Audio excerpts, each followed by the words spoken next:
Eh, obviamente aún no hemos visto el tema, pero pues más o menos como tiene relación directa con un choque cardiogénico, pues dime. Son dos preguntas. La primera es como para entrar. ¿La insuficiencia cardíaca es una enfermedad o un síndrome?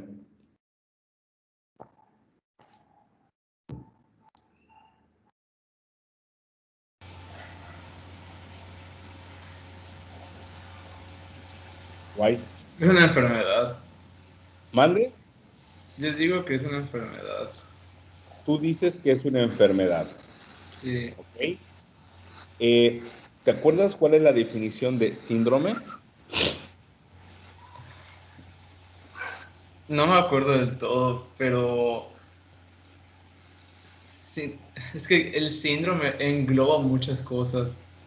En cambio, enfermedad es como que ya más específico centrándonos en algo. A ver, te doy chance que revises qué significa la palabra síndrome. Mari Jesús, Marichucha, Jesusa, Jesucita en Yucatán, así como Jesucita en Chihuahua. Hola, doctor. Hola, hola Jesucita en Yucatán. Entonces, Bueno, yo ¿es pensaría que una enfermedad o un síndrome? es un síndrome. Definición de síndrome. Bueno, por lo que más o menos me acuerdo, o sea, como lo definiría es de que es un conjunto o un grupo de síntomas que se van a presentar debido a una enfermedad o que son característicos de una enfermedad.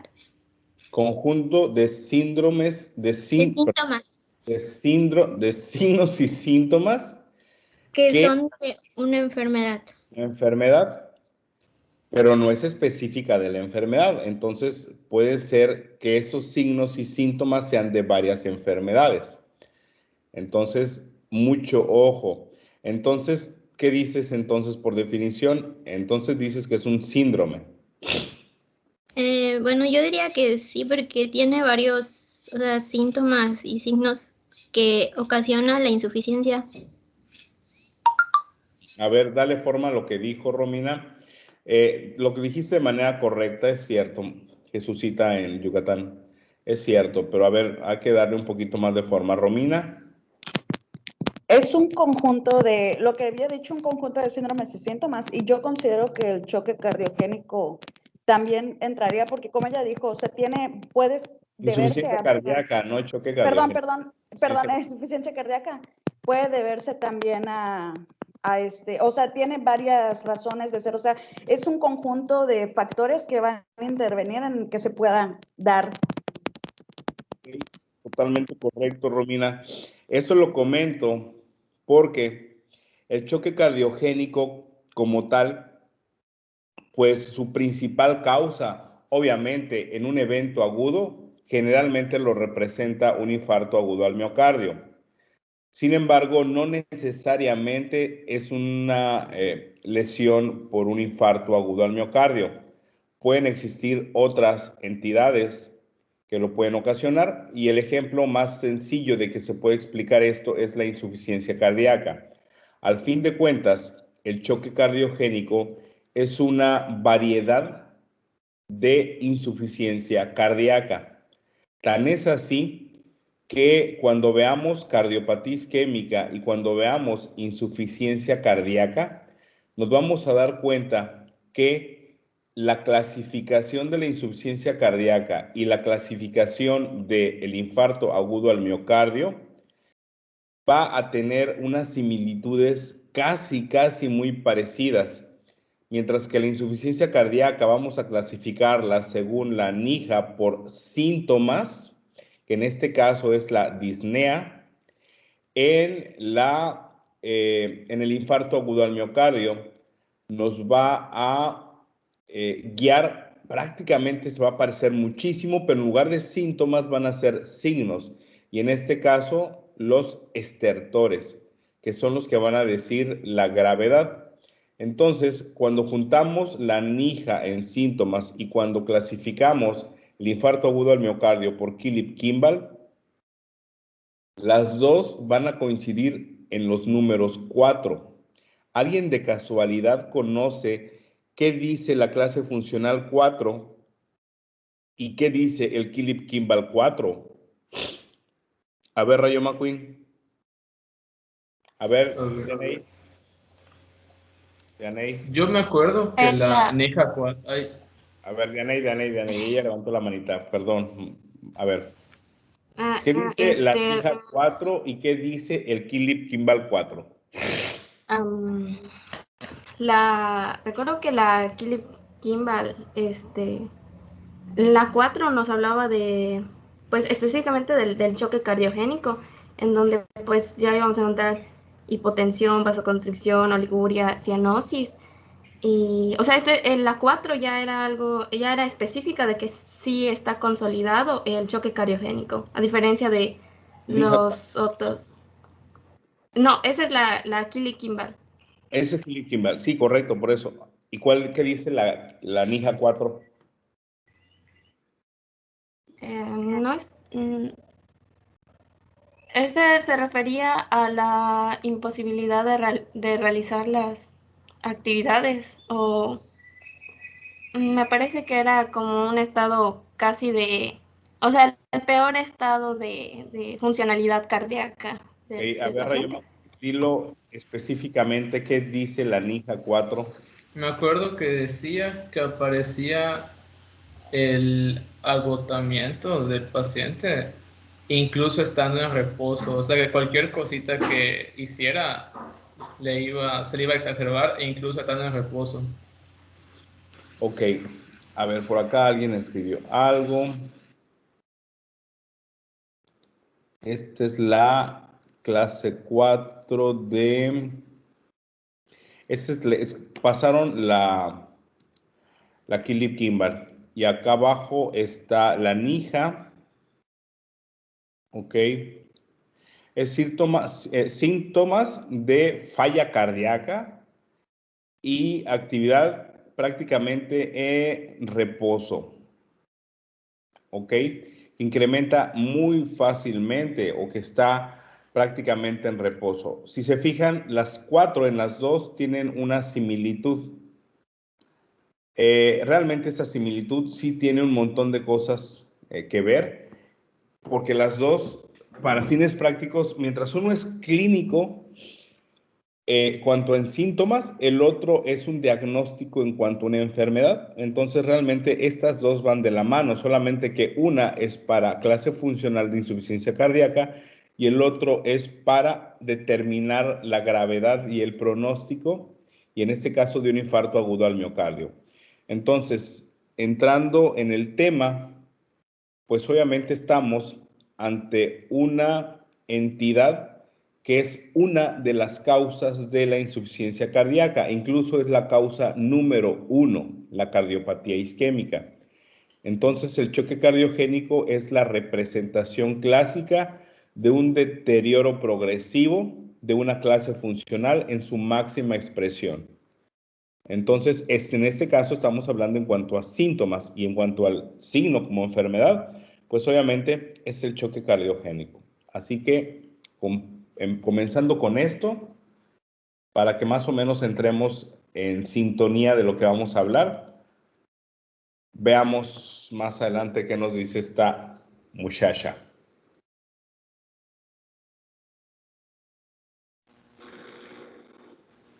Ya, ¿me escuchan? Sí, te escucho. Ok, bueno, vamos a empezar a definir como que el choque cardiogénico como un estado agudo con gasto cardíaco bajo que va a producir una perfusión insuficiente a los tejidos a pesar de tener un volumen circulante pues adecuado. A ver, siguiente.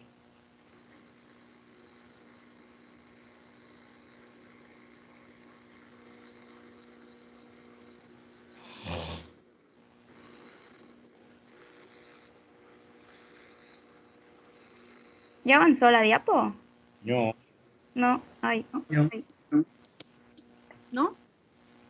no. A mí me parece que ya. A ver. No.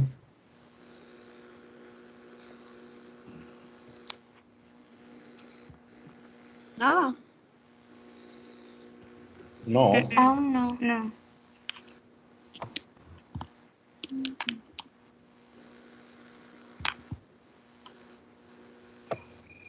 Ya está cambiando.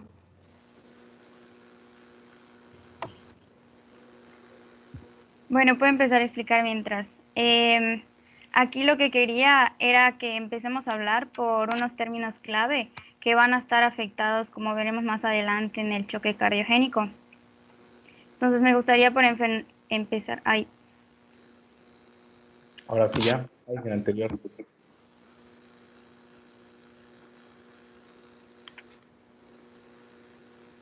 bueno, entonces me gustaría por empezar a definir qué es el índice cardíaco.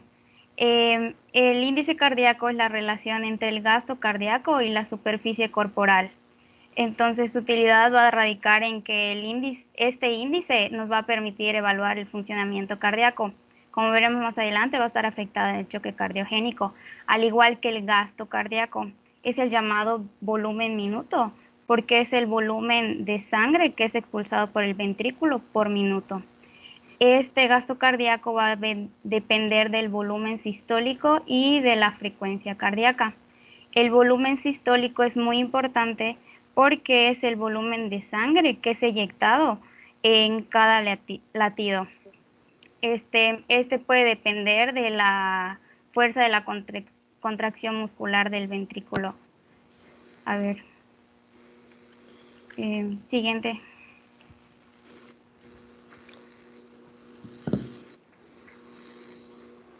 Bueno, ya que definimos estos términos, ahora vamos a entrar en contexto de cómo se produce el choque cardiogénico, el cual se va a caracterizar por una disminución o ineficacia de la contractilidad miocárdica. Algunas literaturas lo llaman como el fallo de la bomba. Entonces, esta ineficacia de la contractilidad miocárdica va a tener su causa más, o sea, la causa más frecuente va a ser un infarto al miocardio.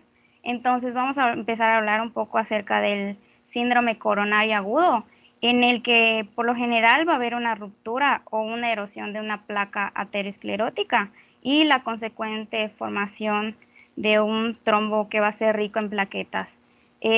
Esto va a condicionar una oclusión total o una oclusión parcial, de la cual va a depender la perfusión del flujo coronario.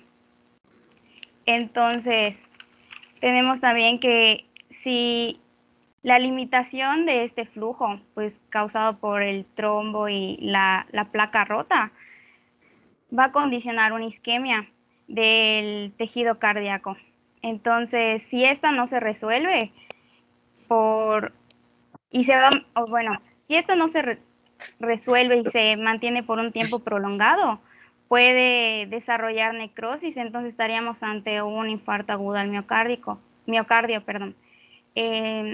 Vamos a tener con elevación del segmento ST y sin elevación del segmento ST y la angina inestable, que va a ser una oclusión parcial. La diferenciación del infarto agudo al miocardio con sin elevación del segmento ST y la angina inestable va a ser que el infarto va a tener elevada los biomarcadores y la angina pues es una isquemia sin biomarcadores. A ver, siguiente.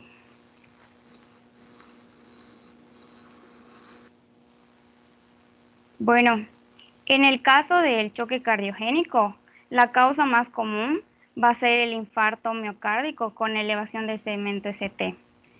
Ahora, ya que vimos que la causa más frecuente es el infarto agudo al miocardio, que ocasiona como complicación del infarto, va a ser el fallo de la bomba, pero algunas veces puede llevar a complicaciones mecánicas. Como podemos ver aquí, hay complicaciones mecánicas como la ruptura del músculo papilar, el defecto del tabique interventricular y la rotura de la pared libre. Estas complicaciones mecánicas son muy importantes porque pues en sí el choque cardiogénico puede llevar a la muerte al paciente, Pero en estas situaciones vamos a tener que las complicaciones mecánicas no van a aparecer al momento del infarto, sino que van a aparecer hasta 3 semanas después producido el infarto, y puede confundirse con una angina inestable. Entonces, ahora vamos a comprender, o sea, si situamos nuestra vista en este primer ciclo que está en el centro, tenemos que después del infarto, por el infarto se va a producir una disminución de la perfusión coronaria, lo que va a condicionar una isquemia miocárdica. Esta isquemia miocárdica, y ante la disminución de la disponibilidad de oxígeno, va a producir una hipoxia tisular, dando como resultado un infarto agudo al miocardio. Este infarto agudo al miocardio va a ocasionar un fallo orgánico del corazón. En este momento, el corazón va a ser incapaz de contraerse de manera adecuada, ya que la contractilidad va a disminuir enormemente, lo que va a aumentar la disminución de la perfusión coronaria, y así el ciclo se va a continuar. Ahora, ya entendido esto, que el daño miocárdico causa una disminución de la contractilidad miocárdica, también va a condicionar un círculo vicioso en el que, al no poderse contraer correctamente, el volumen sistólico va a disminuir, produciendo un gasto cardíaco reducido, el cual va a provocar que la presión arterial vaya a disminuir y haya una hipoperfusión arterial coronaria. Esto va a condicionar un descenso adicional de la contractilidad miocárdica y una disminución aún más del gasto cardíaco, y este es otro ciclo vicioso. Siguiente.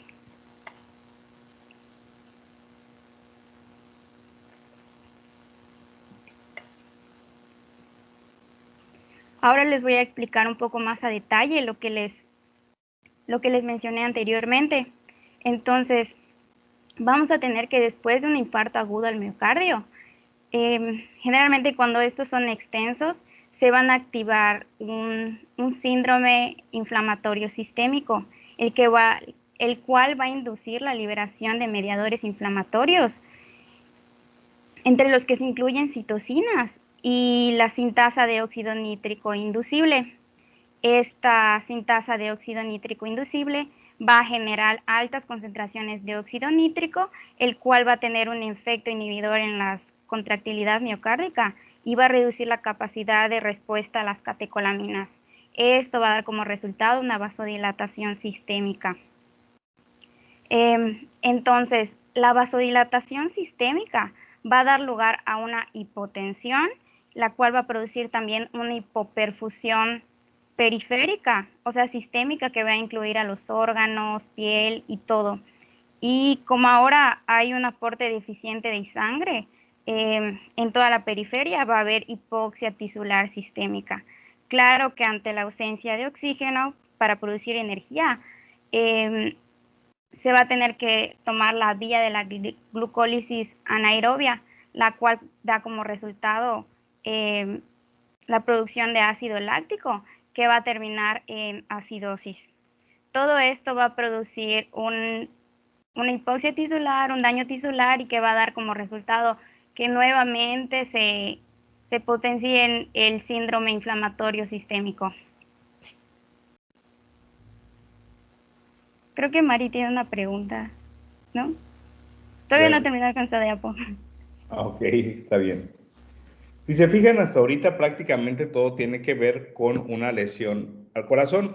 No comento nada porque esto obviamente tiene una relación cuando veamos cardiopatía isquémica. Por eso es de que esta parte así como que, ok, realmente esto tiene mucho que ver con el infarto agudo al miocardio. Por eso es que no he comentado mucho al respecto. No veo que alguien escriba, pero bueno, está bien. Mientras... Sí, bueno, sí, voy a continuar. Bueno, en este momento, en el que este es el momento en el que el cuerpo va a intentar como que compensar todas este fallo en sí, porque va a haber hipoperfusión y todo eso. Entonces, se va a activar el sistema nervioso simpático, el cual va a producir pues obviamente aminas y todo eso. Y va a dar como resultado un aumento de la contractilidad miocárdica, dando lugar a una taquicardia. Esto va a condicionar que aumenten las demandas de oxígeno y las resistencias vasculares periféricas. Sin embargo, tengo un poco de controversia con esto porque, bueno, por algo que voy a comentar un poco más adelante. Y también puede haber vasoconstricción. Sin embargo, todas estas, en el intento de compensar esta falla, va a haber un aumento de la poscarga, que va a causar más isquemia, porque como, bueno, no lo mencioné, pero la poscarga es la resistencia que tiene que ejercer el ventrículo para poder expulsar la sangre. Entonces, si se aumenta la poscarga, pues aumenta aún más esta resistencia. A ver, siguiente.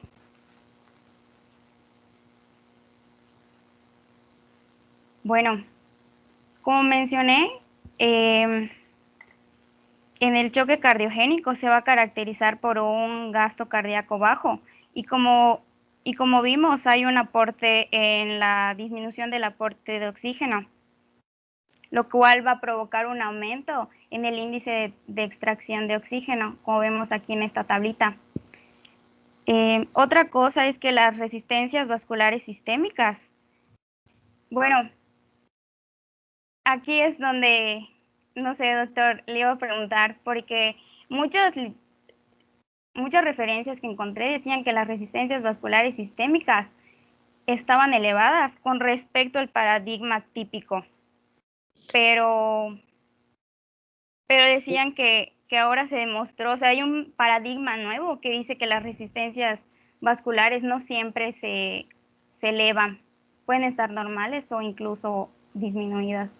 Todos los choques de inicio como una respuesta aguda y una respuesta de supervivencia, de inicio están altos, pero en ocasiones, por ejemplo, el patrón hemodinámico, como es de esperarse en un choque cardiogénico, no es el de resistencias altas. Tal vez sí las tiene en un inicio y no se logra detectar, que es una respuesta natural a el evento agudo. Pero ya una vez que se establece como tal el choque, las resistencias bajan, ¿ok? Y en efecto, lo que pusiste en el cuadrito es exactamente, en la parte de abajo, ahí es donde encaja el choque cardiogénico en un hipodinámico compensado. Realmente esa es la característica principal, es decir, si alguien les pregunta con exactitud cuál es, pues es prácticamente en un hipodinámico compensado. Las resistencias están bajas, ya cuando se ha establecido están bajas, pero en un inicio que incluso no es detectable en un inicio como tal, pues muchas veces no se van a dar cuenta. Ok. Entonces, igual entendí que la meta, o sea, el estado hipodinámico meta, como habíamos visto en la clase pasada, había mencionado que la mayoría va a ser la hiperdinámica compensado, pero en este caso no, sería el hiperdinámico descompensado, ¿no, doctor? No va a poder llegar nunca a una hipodinámico compensado porque el gasto cardíaco en un corazón ya arruinado, pues no va a mejorar jamás porque ya va a tener ese daño que no va a tener un gasto cardíaco efectivo. Ok. Bueno, ya continuamos. La siguiente, por favor.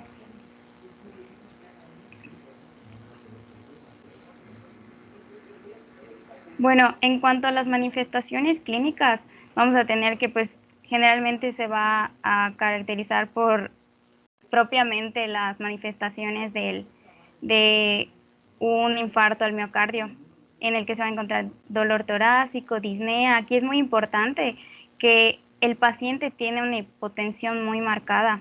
Entonces, la presión sistólica sanguínea por lo general va a ser menos de 90 milímetros de mercurio. También va a haber una alteración en el estado mental por la hipoperfusión cerebral. Va a haber taquipnea y estertores, como vemos aquí a un ladito, porque se va a producir un edema pulmonar. La diaforesis puede indicar que una activación del sistema nervioso simpático. Generalmente va a haber taquicardia sinusal compensatoria, que puede ser mayor a 100 latidos por minuto. La cianosis, piel fría y extremidades, pues como parte de la hipoperfusión y la activación del sistema nervioso. Y ya, bueno, algo que mencionaba, por ejemplo, el Tintinali, era que lo primero que debemos de hacer es como que definir la causa que está causando el choque cardiogénico. Aunque la más común sea el infarto al miocardio, hay otras causas que igual pueden causar el choque. Entonces decía que el punto cardíaco de máximo impulso, que es el choque de la punta, si su localización está normal, nos puede sugerir que se trate de una situación una causa aguda. Mientras si está desviado, pues nos indicaría que ya hubo remodelación cardíaca, entre otras cosas, y puede indicar una enfermedad de larga evolución. También, bueno, como mencioné en un principio, que hay en algunos casos, no es por un infarto agudo al miocardio, sino propiamente por las fallas o complicaciones que este causó. Entonces, un cuarto de los casos de choque cardiogénico va a estar dado por fallas mecánicas. Entonces, a la exploración tenemos que estar al pendiente de soplos que nos puedan indicar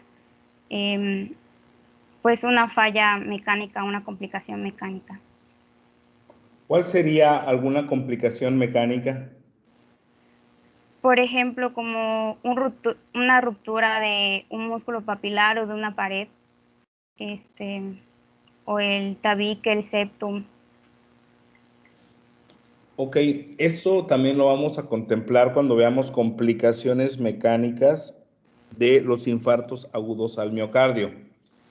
Y ahí vamos a especificar en cuánto tiempo aparecen y cuánto vamos a tener el tiempo de medidas de precaución para que lo podamos detectar. Entonces, me parece bien. Ok. Ahora, la siguiente.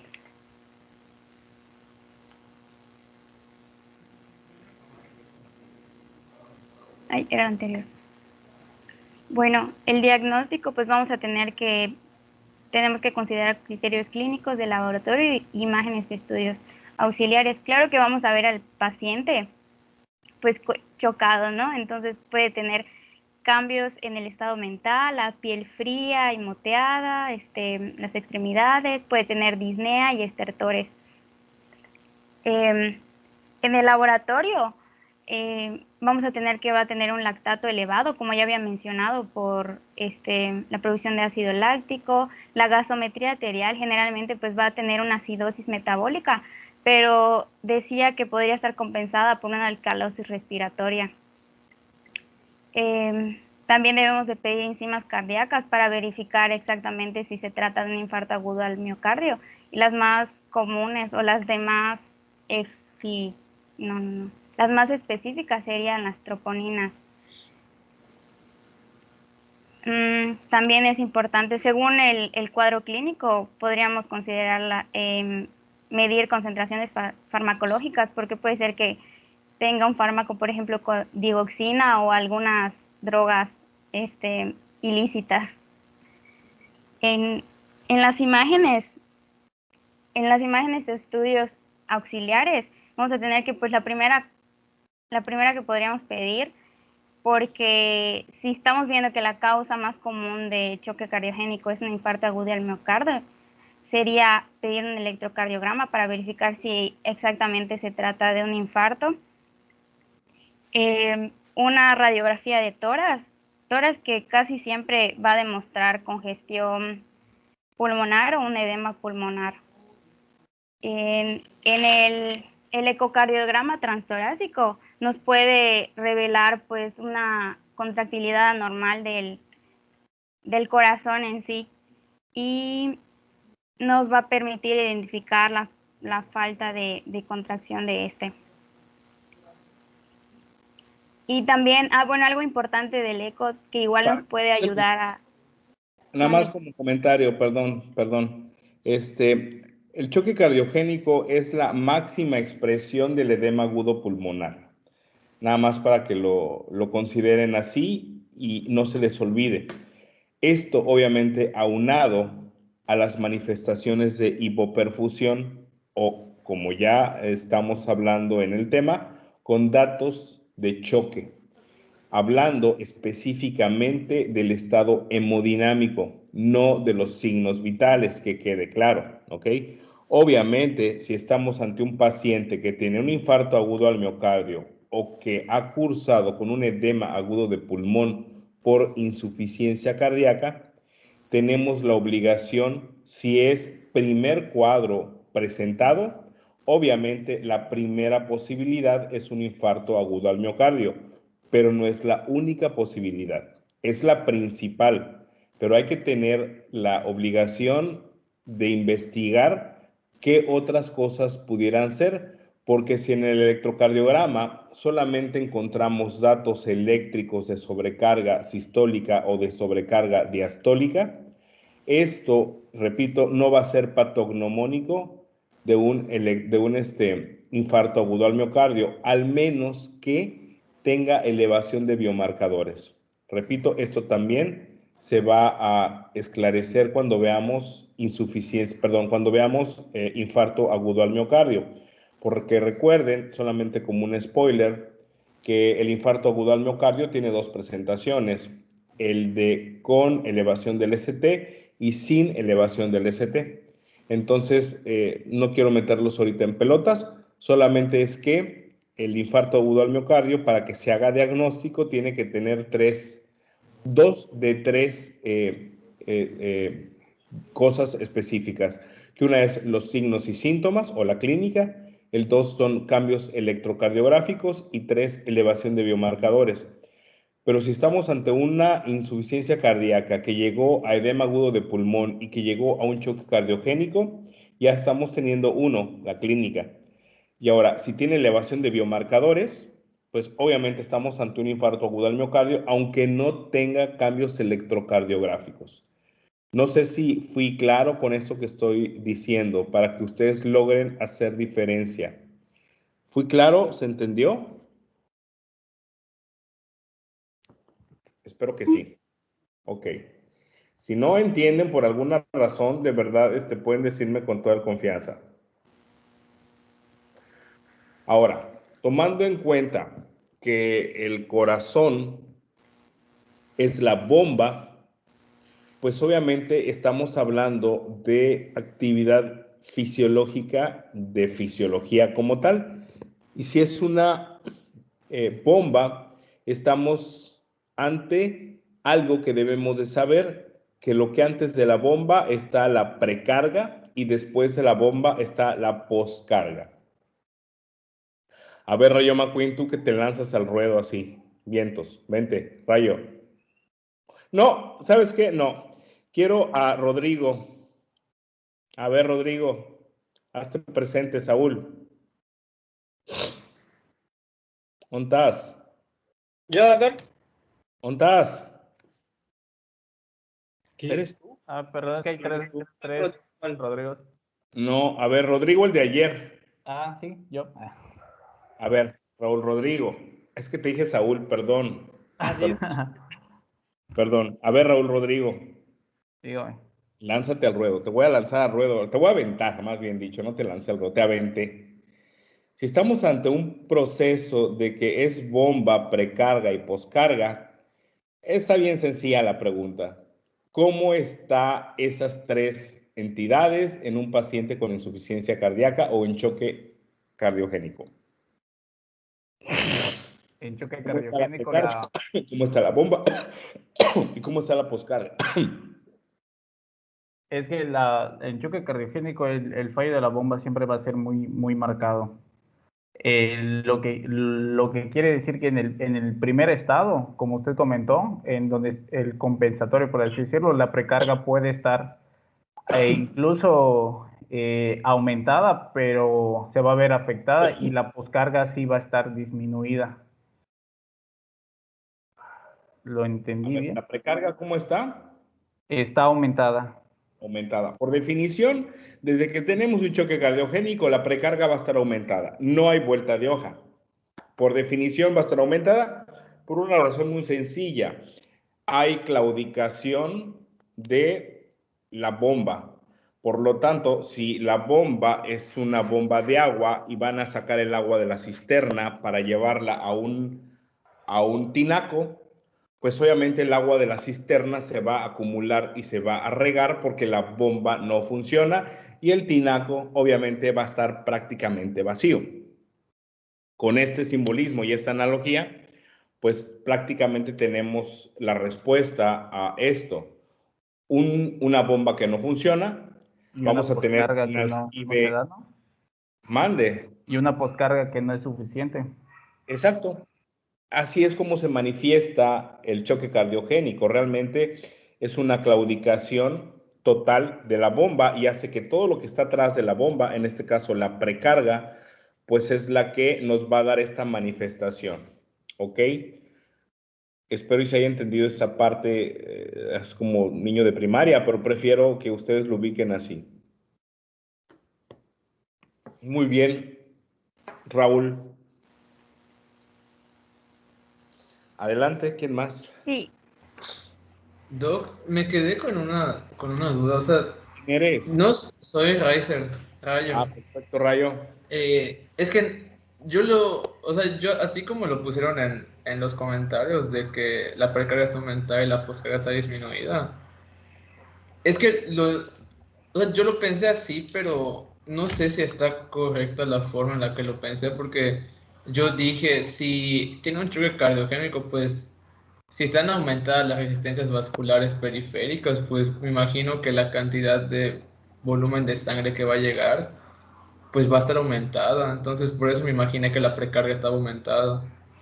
Pero como él tiene una afección cardíaca la persona, pues la fuerza que tiene que vencer, que pues es la poscarga, va a estar disminuida. O sea, yo lo pensé así, no sé si es la forma correcta de interpretarlo o no sé.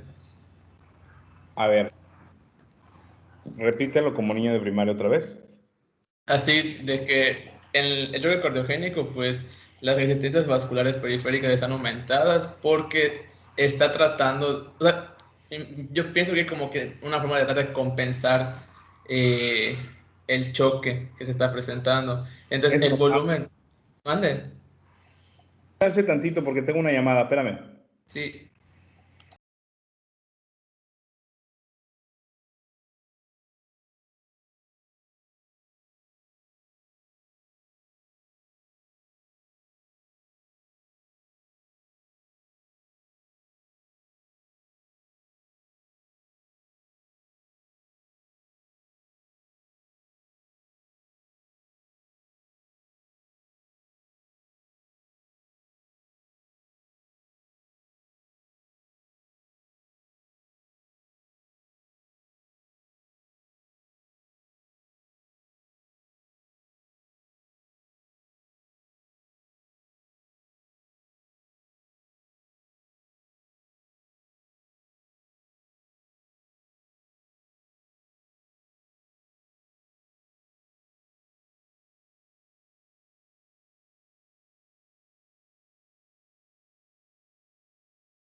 Listo, ahora sí, perdón. Tiene razón, Rayo McQueen. Al inicio, todos los choques van a tener resistencias elevadas como un mecanismo compensatorio de supervivencia. Eso es normal.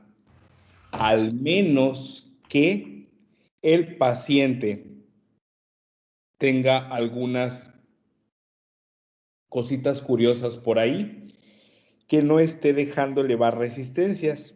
¿Cuáles serían esas cositas curiosas, Rayo McQueen, que tendrían esos pacientes que no tienen mecanismo compensatorio de incremento en resistencias?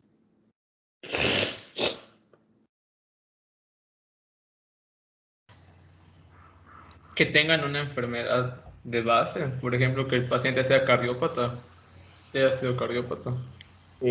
No, porque hay cardiópatas que son hipertensos. Rodrigo León levantó la mano. A ver, Rodrigo León. Serían las personas de la tercera edad que sus arterias pues sufren de manera fisiológica el proceso de esclerosis, entonces ya sus vasos sanguíneos no tienen la capacidad de pues o de contraerse o de relajarse con tanta facilidad como lo haría una persona joven. Ok, sí entra como una respuesta, pero no es la primera causa. O sea, sí es cierto, lo que dices tienes razón. Pero hay otras dos causas que son las principales antes de la vejez y que puede ser en gente joven. A ver, Dianey. Bueno, iba a decir eso también que dijo Rodrigo y también había leído que los deportistas también podrían tener una baja respuesta. O sea, como están acostumbrados, normalmente tienen la compensación sería más difícil que una persona normal. ¿Quiénes, perdón? Los deportistas. Exacto, los atletas de alto rendimiento, esa es una. Muy bien, esa es una respuesta correcta. ¿La otra? Aparte de los adultos, por el mecanismo que dijo Rodrigo, y también había leído que en los adultos mayores, aparte de que su respuesta estaba disminuida, también se ven influenciados según el ATLS, porque tenían mayor probabilidad de estar consumiendo fármacos como beta bloqueadores que podrían disminuir la respuesta. Exactamente, tienes toda la razón. Es totalmente correcto. Pacientes, en este caso no son beta bloqueadores como tal. Pueden ser pacientes que están con uso de algún antihipertensivo. Aquí no tiene nada que ver con que sean beta bloqueadores. Aquí sería que tienen tratamiento con antihipertensivos, porque las resistencias van a estar abolidas, inducidas farmacológicamente. Entonces, cuando veamos mecanismos compensatorios en la insuficiencia cardíaca, ahí vamos a cambiar un poquito de mentalidad en otro tipo de cosas, pero ahorita específicamente sería atletas de alto rendimiento o pacientes que estén con uso de antihipertensivos. Perfecto.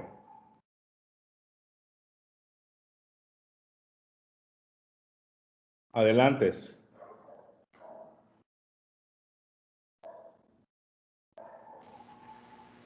Bueno, continuando ahora con el ecocardiograma transtorácico, también nos puede ayudar a identificar causas mecánicas.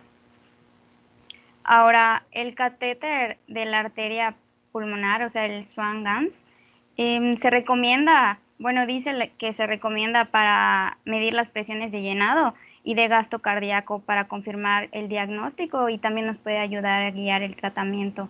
Y muy importante la vigilancia hemodinámica en estos pacientes.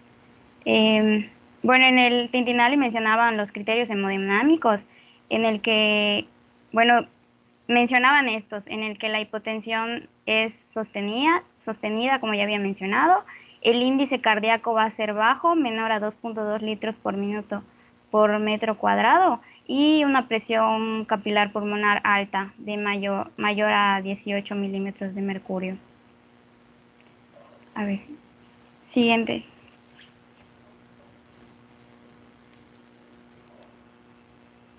Bueno, aquí es un ejemplo de un electrocardiograma, pues que se ve una elevación en el segmento ST. En la radiografía de tórax, pues en la imagen A, pues nos demuestra un derrame pleural. Perdón, un edema agudo del pulmón, perdón.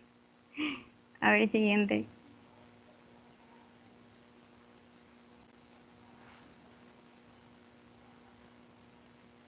Y la vigilancia hemodinámica, como ya había mencionado, que debemos vigilar el índice cardíaco y la presión de oclusión arterial pulmonar. A ver, ya la siguiente. Y bueno, vamos a pasar a hablar acerca del tratamiento. Y debemos de empezar por definir que el tratamiento definitivo únicamente va a ser la resolución de la causa primaria. Es decir, si es un infarto agudo del miocardio, sería la revascularización cardíaca de emergencia, ya que es la única que va a aumentar la sobrevida del paciente. Pero mientras tanto, vamos a dar tratamiento inicial que se va a basar en medidas que nos van a brindar tiempo mientras se prepara todo pues para el tratamiento definitivo. Entonces vamos a intentar, se va a iniciar con estabilizar la vía respiratoria, ya que como mencioné anteriormente puede haber un edema pulmonar. Entonces, dependiendo de las necesidades del paciente, si van a depender si necesita, por ejemplo, un oxígeno complementario o si necesita una intubación endotraqueal. Y también mencionaba que como se presenta oliguria, pues sería conveniente dejarle un catéter de drenaje urinario, o sea, una sonda para vigilar el gasto urinario. Ok, realmente el tratamiento del choque cardiogénico es sintomático, de acuerdo a lo que requiera al momento el paciente. Y hay que tomar en cuenta el ABCD, o sea, hay que irnos en orden, ¿no? De lo que requiere desde protección de la vía aérea y de ahí en adelante darle el apoyo del soporte de acuerdo a lo que necesite, ¿ok? El paciente con choque cardiogénico obviamente va a tener un compromiso de la mecánica respiratoria bastante importante, con uso de músculos accesorios que obviamente se va a estar literal ahogando. Es como si estuviera su cabeza metida en una cubeta con agua. El pulmón está totalmente encharcado y obviamente no va a poder transportar el oxígeno de manera adecuada. Entonces, el paciente lo más seguro es que vaya a requerir una intubación orotraqueal como una protección de la vía aérea. Y de ahí en adelante, obviamente vamos a tener un paciente con los criterios clínicos hemodinámicos de choque y de acuerdo a en qué rango de choque lo encontremos, va a ser el aporte que le vamos a dar. Si va a requerir uso de aminas vasoactivas o si va a requerir, en este caso, de una beta-1 agonista que le haga una mejor contractilidad al nivel del miocardio. Y obviamente, pues el oxígeno va en paquete.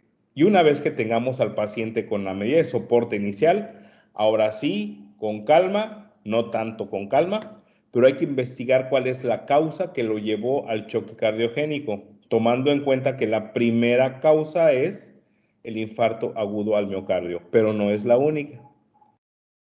¿Alguna duda al respecto?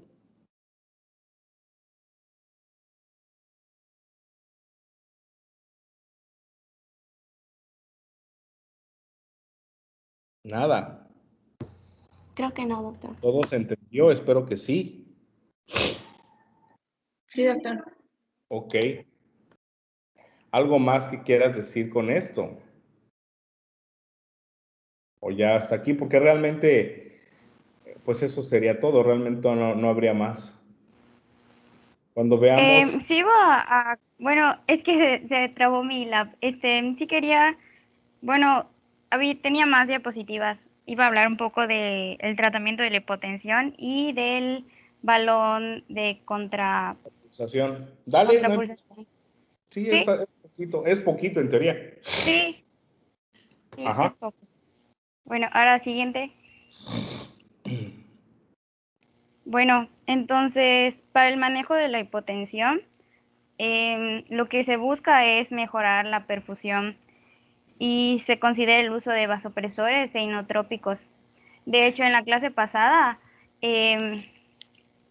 ayer comentamos un poco acerca de, pues, de estos fármacos y se decía que el tratamiento de elección para el choque cardiogénico sería la dobutamina y la noradrenalina. La dobutamina, pues, es la base del tratamiento farmacológico inicial porque, porque va a tener una actividad para aumentar la contractilidad cardíaca.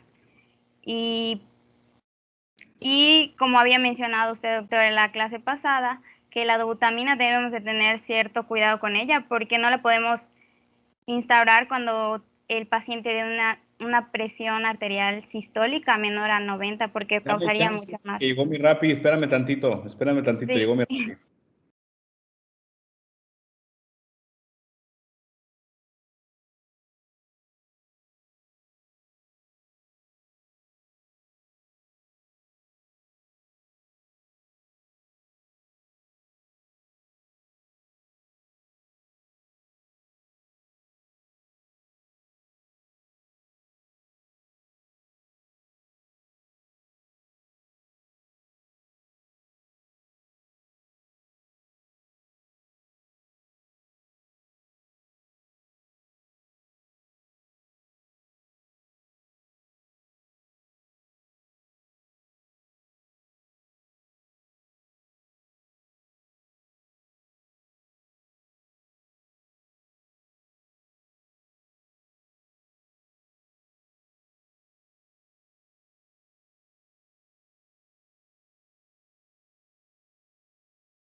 Perdón, es que todo se juntó ahorita, ya estuvo, adelante. Bueno, estaba mencionando anteriormente que con la dobutamina debemos de tener cuidado porque puede causar, si la presión arterial sistólica, como ya vimos anteriormente, que generalmente va a ser menor a 90 milímetros de mercurio, puede causar más vasodilatación. Entonces, en este caso, por eso se instaura con noradrenalina para que ésta mantenga la presión arterial. En el caso de que la presión arterial sistólica sea demasiado baja, se prefiere dar la dopamina.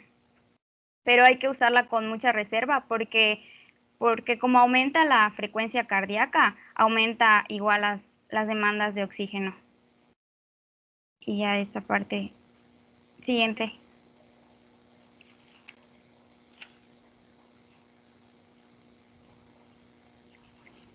Bueno, este sería como que el siguiente paso, la colocación de un balón de contrapulsación intraórtico. Este es un inotrópico mecánico. Es un dispositivo que se va a implantar a través de la arteria femoral y se va a posicionar en la aorta descendente.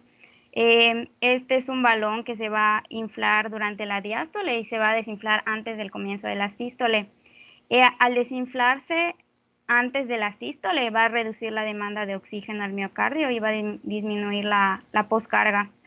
Y a su vez, al inflarse durante la diástole va a mejorar el flujo coronario y la perfusión periférica. Las indicaciones de la colocación de este dispositivo va a ser, pues obviamente, un paciente que esté en espera de revascularización o el tratamiento definitivo, dependiendo de cuál sea la causa del choque cardiogénico. Y se da generalmente en combinación con trombolíticos, porque mencionaban que los trombolíticos como tal no tienen, no mejoran la sobrevida del paciente, porque si es por un infarto agudo al miocardio, el tapón o el trombo del infarto es meramente plaquetario, entonces no hay mucho beneficio. Sin embargo, la sobrevida con estos dos, o sea, los antitrombolíticos y el balón de contrapulsación intraórtico, van a mejorar la sobrevida del paciente.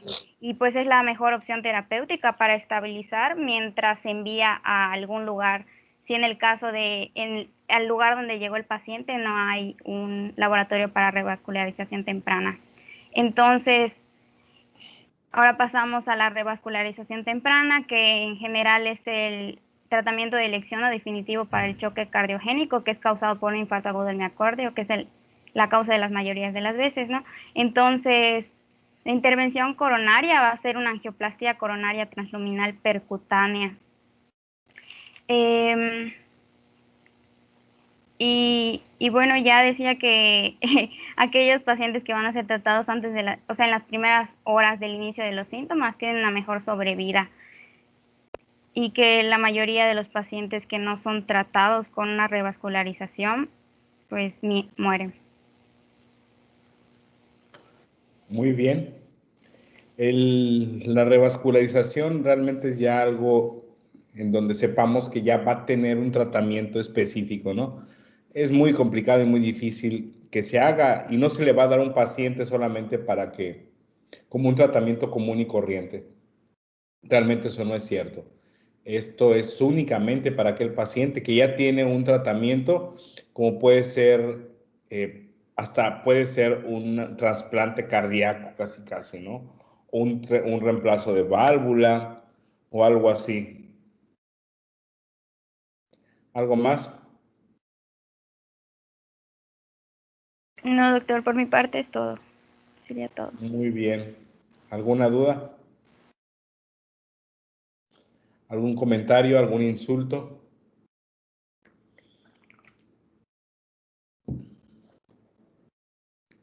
Nada.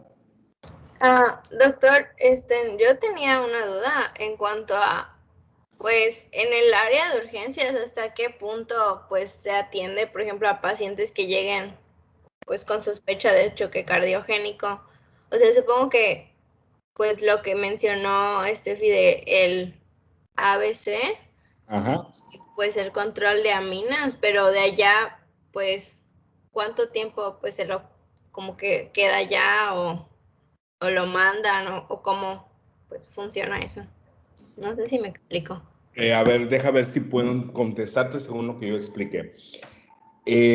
Cuando llega un paciente en choque cardiogénico, le vamos a dar la medida de soporte de acuerdo a lo que requiere en su momento, suponiendo que no sepamos cuál es la causa del choque cardiogénico. La gran mayoría, el paciente ya antes de que llegue a choque cardiogénico, cursó con una enfermedad ya diagnosticada. Repito, la más frecuente es el infarto agudo al miocardio. Es decir, ya sabemos que el paciente tiene un infarto agudo al miocardio. No sabemos la extensión, ¿ok? Pero si documentamos ya que la causa es un infarto agudo al miocardio, le damos la medida de soporte, el paciente está entubado, el paciente tiene aminas, y si está documentado que es antes de las 6 horas, el paciente entra en el flujograma del código infarto. Si está en las primeras 6 horas, el paciente se manda a hemodinamia para que le hagan una angioplastía transluminal percutánea. Y pues obviamente ahí ya directamente van a valorar la extensión y de acuerdo a las arterias comprometidas, verificar si hacen una trombolisis directa a nivel intracoronario o bien que le coloquen stent. Entonces, esto realmente sería el tratamiento definitivo en un caso leve, ¿ok? Entonces, realmente se les da de soporte. Si el paciente tiene la suerte de estar en las primeras horas, en el caso de un YAM, se manda hemodinamia. Pero si el paciente ya es un paciente conocido, cardiópata, con un daño miocárdico severo, que ya se conoce que tiene una fracción de expulsión menor a un 20%, pues es solamente agua bendita, juntar las manos de todos los que estén ahí y hacer oración por él. No sé si se entendió esa analogía. Sí, doctor. Gracias. Realmente.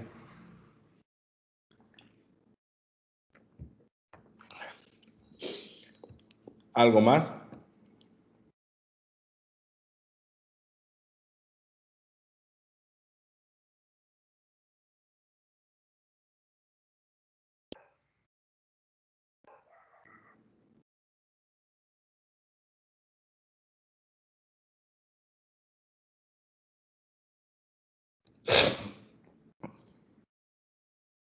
Ok. Choque hipovolémico es muy sencillo. El que lo va a representar es el choque hemorrágico. Y que realmente ahí lo único que tenemos que ver es, ahora sí, voy a mencionar estas cosas curiosas que dijimos de los atletas, de los que toman metabloqueadores. Ahí es donde más lo vamos a poder valorar. A ver, sorpréndeme, Paulette, así como sorprendiste cuando te dejaron en la orilla de la cama.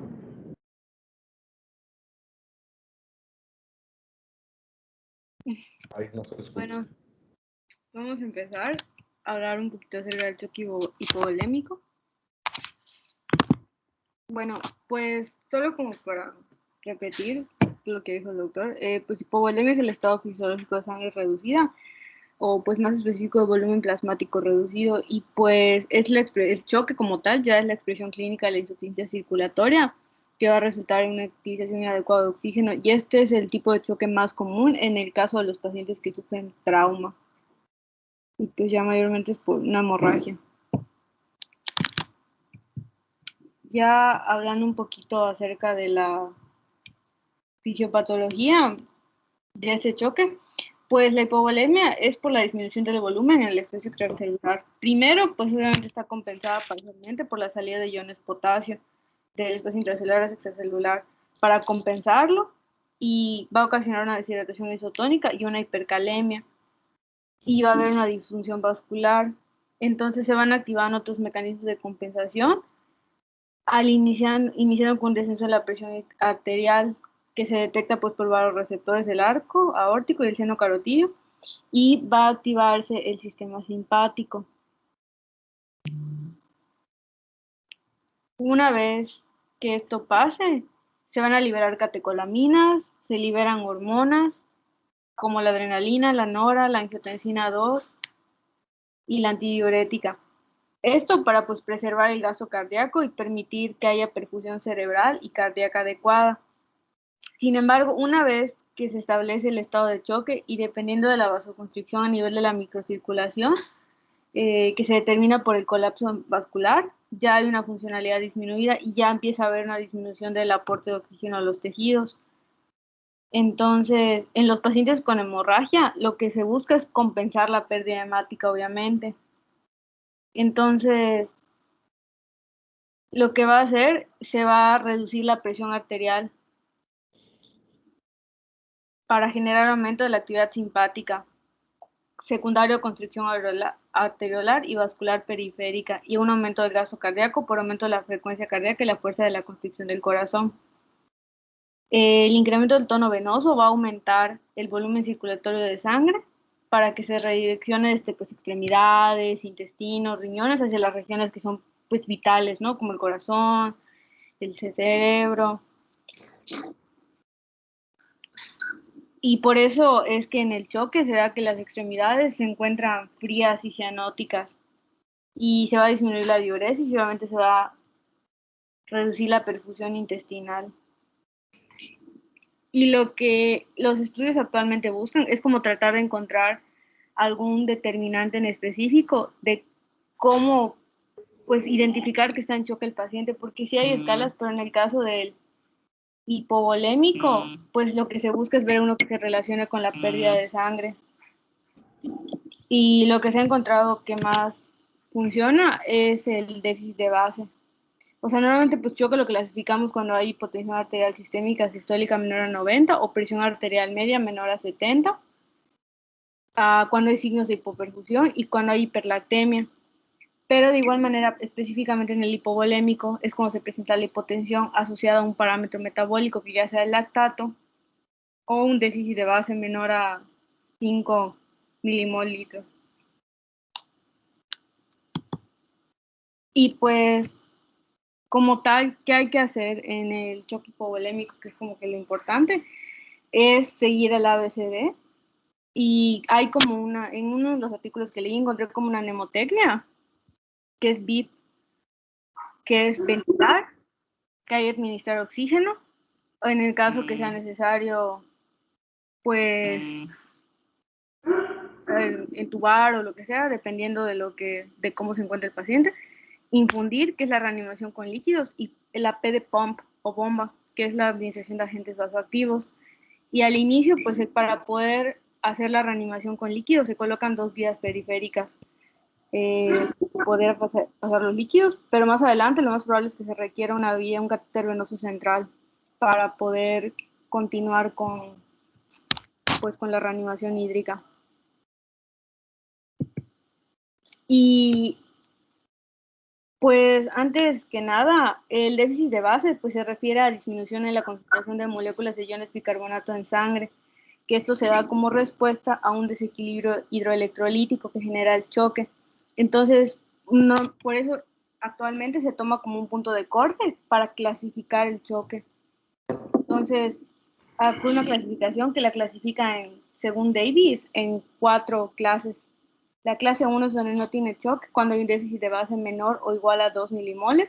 La clase 2 es cuando hay un choque leve, con un déficit de base mayor a 2, entre 2 a 6. Clase 3, que es un choque moderado entre 6 y 10. Y la clase 4, que es el choque severo, de más de 10 milimoles de déficit de base. Entonces, el déficit de base tiene una gasometría, ahí se puede monitorear el lactato y el déficit de base, que es como que la herramienta que tenemos a mano para pues poder tomar esta medida. Bien, bien. Déjame escuchar nada más un ratito. En el choque hipovolémico el que lo representa obviamente es el hemorrágico, pero no es el único origen. Cuando veamos el módulo de trauma, pues vamos a ver ahí que realmente el sangrado es fundamental. Pero en un choque hipovolémico, pues hay cosas no traumáticas. Una de las cosas más frecuentes es algo tan simple y sencillo como es una diarrea aguda, ¿ok? Esa es una de las causas y es muy frecuente, más de lo que se imaginan, y no solamente es en bebé o un viejito, puede suceder en cualquiera de ustedes. La otra, pues obviamente es sangrado tubo digestivo, que es una de las causas de choque silencioso que no nos percatamos en ocasiones. Entonces, mucho ojo con eso. Ahora, al decir que no todo es hemorrágico, de todas maneras entra con los grados, como está en el siguiente grupo, en el que pasaste hace ratito. A ver, adelántale. Por ahí pusiste un S mero. De todas maneras, entra en este grado de choque de acuerdo a, ¿ok? Y una manera muy fácil de poder saberlo, no es lo ideal, pero una manera sencilla es que, por ejemplo, en un grado 1 con un porcentaje menor al 15% en sangrado, realmente el paciente solamente va a tener una medida de alarma, no va a tener un síntoma como tal, ningún signo. Pero mucho ojo, porque esta rayita es invisible para pasar a un grado 2. Y el grado 2, lo que más va a resaltar en cuanto a las características clínicas del paciente, va a ser la taquicardia. ¿Ok? Ahora sí, se aplica lo que comentábamos en el choque cardiogénico. En el choque hipovolémico, va a existir pacientes que no van a tener taquicardia refleja. Ahora sí, se aplica lo que comentaban hace rato. Pueden ser causas como un atleta de alto rendimiento que por sí solo no es alguien que tenga frecuencia cardíaca normal. ¿Quién de ustedes es atleta? ¿Tú eres atleta, Rayo McQueen? Era. ¿Qué hacías? Iba mucho al gimnasio a veces y salía a correr por mi casa. Ok, ¿qué frecuencia cardíaca manejabas en ese entonces? ¿Te acuerdas? Como 170, creo, Frecuencia cardíaca. 180. Sí, Ah, caray. Entonces no estabas bien, ¿eh? no. No. Algo andaba mal en ti. Eso no es normal. A ver, Vincent. Sí, Doc, yo no hago ejercicio. ¿Qué haces normalmente, Vincent? Hago, pues desde joven comencé con natación, estaba en el equipo. Joven. Sí, desde los 15. Caray. Y ahorita desde hace como 2 años, 3 años en casi 3 años, vengo haciendo ejercicio 5 días a la semana de pesas. ¿Cuánto manejas de frecuencia cardíaca ahorita que estás sentado? Ahorita estoy entre, a ver, voy a ver mi reloj. A ver, chécalo. Ahorita estoy manejando en 55. Ok. Bueno, qué bueno que lo mencionas así. Si se fijan, él está estrictamente en bradicardia. Los pacientes atletas o que hacen ejercicios, sus frecuencias van a estar abajo de 60. Por lo tanto, cuando tienen algún choque hemorrágico o cuando tienen pérdida de volumen, ya sea sangre o sea líquido, ellos no van a tener taquicardia, así que mucho ojo con esos pacientes, ¿ok? Pacientes ahora sí que toman beta bloqueadores. Tampoco el simple hecho de ser un beta bloqueador va a inhibir que la frecuencia cardíaca suba. Por lo tanto, puede estar con pérdida de volumen y al fin de cuentas va a tener, ¿cómo se llama? Va a tener, no va a tener la taquicardia refleja. Y los otros pacientes son aquellos que tengan daño miocárdico severo, que aunque tengan pérdida de volumen significativa, no van a poder tener esa taquicardia refleja. Entonces, ahora sí, nada más quería poner la diferencia entre cuando hablamos de choque cardiogénico, que ahí dije antihipertensivos, aquí ya me voy a algo específico, un beta bloqueador. Entonces, el grado 2, lo ideal es que tengan taquicardia, pero si no tienen taquicardia y están ante un paciente que tiene sangrado, mucho ojo, puede ser que estén con un paciente que tenga alguna de esas entidades, ¿ok? El grado 3, ahí sí ya va a ser más evidente porque ya va a haber una hipotensión franca.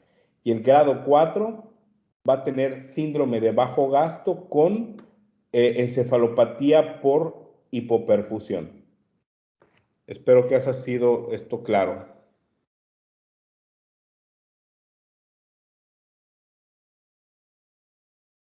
Sí, Espero que doctor. muy bien. Muy bien, muy bien.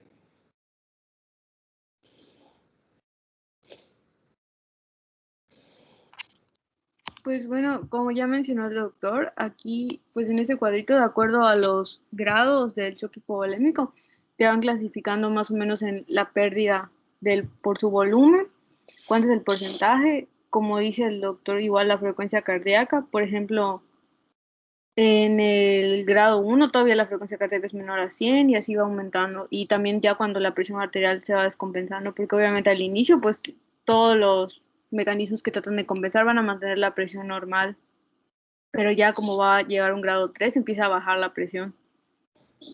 Por eso decían que la presión arterial a veces no siempre es como que el más confiable en el caso de choque hipovolémico, y por eso se utiliza más el déficit de base para clasificarla, porque igual a mayor déficit de base es mayor o sea, mayor es el peor pronóstico, ahora sí. Y de igual manera, la restitución de líquidos depende del grado en el que se encuentre. Por ejemplo, lo de la restitución de líquidos había oído, estaba leyendo acerca de que si era mejor coloide o cristalloide o qué, y ya al final llegan a la conclusión en los artículos que estuve checando que cristalloide es mejor, aunque decía que pues podían realmente darle incluso coloide. Aquí nada más quiero aclarar nada más algo para que se les quede un poquito más claro. Lo ideal son cristaloides, por la razón es la siguiente. El cristaloide tiene una permanencia intravascular hasta del 80% de la cantidad administrada, el cristaloide. Es decir, que si ustedes ponen 1000 mililitros, es casi un hecho que va a estar 800 mililitros circulantes. Perdón, lo dije mal, perdón, me atonté y pensé que estaba hablando de los cristaloides. Resetéense en cuanto a las cantidades, por favor, me equivoqué. Voy de nuevo. Cristaloide. Permanece a nivel intravascular solamente del 30 al 40%. El resto se fuga a tercer espacio, es decir, de 1000 mililitros solamente permanece hasta un máximo de 400 mililitros. ¿Y cuánto tiempo dura? Bien poquito, de 3 a 4 horas. Dime, Dami. Adelante, Dami. Perdón, doctor, levanté mi mano sin querer. Ah, ok, está bien, no hay problema.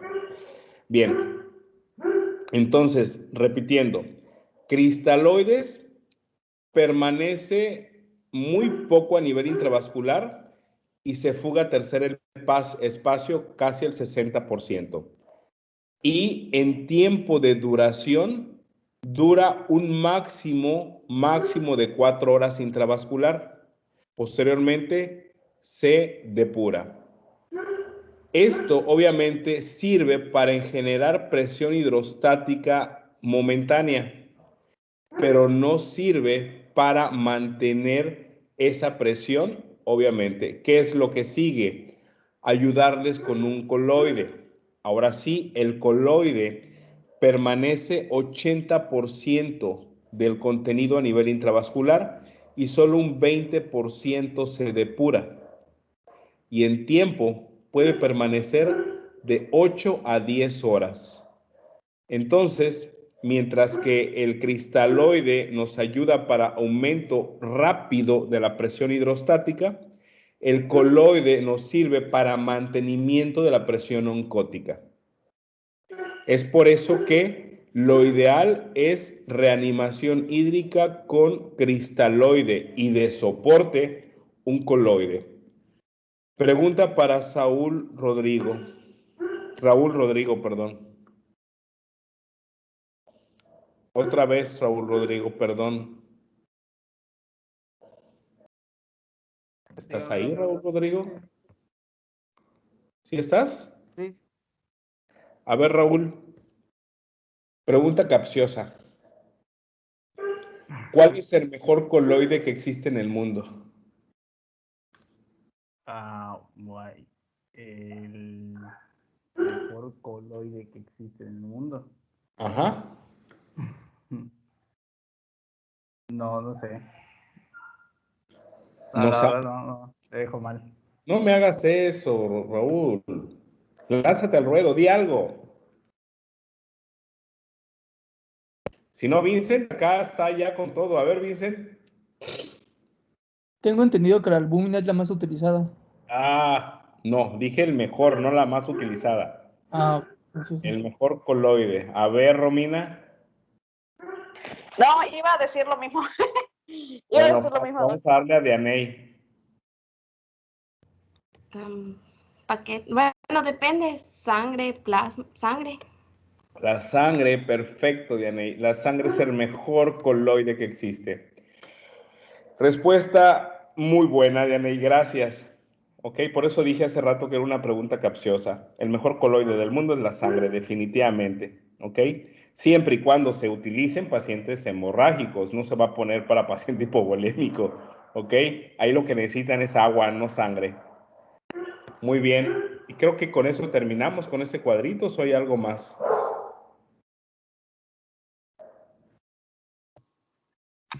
No, que ya es eso. Muy bien, por eso te dije, el hemorrágico, el choque hipovolémico realmente es muy sencillo. Y ya nada más les dejo de tarea que lo metan en qué estadio hemodinámico representaría. ¿Ok? Que en este caso estaría como un séptico, prácticamente. Si se dan cuenta, estaría como un séptico. Muy bien, niños. Les agradezco su espera. Mañana vamos a terminar el taller. ¿Ok? Perfecto, gracias. Listo.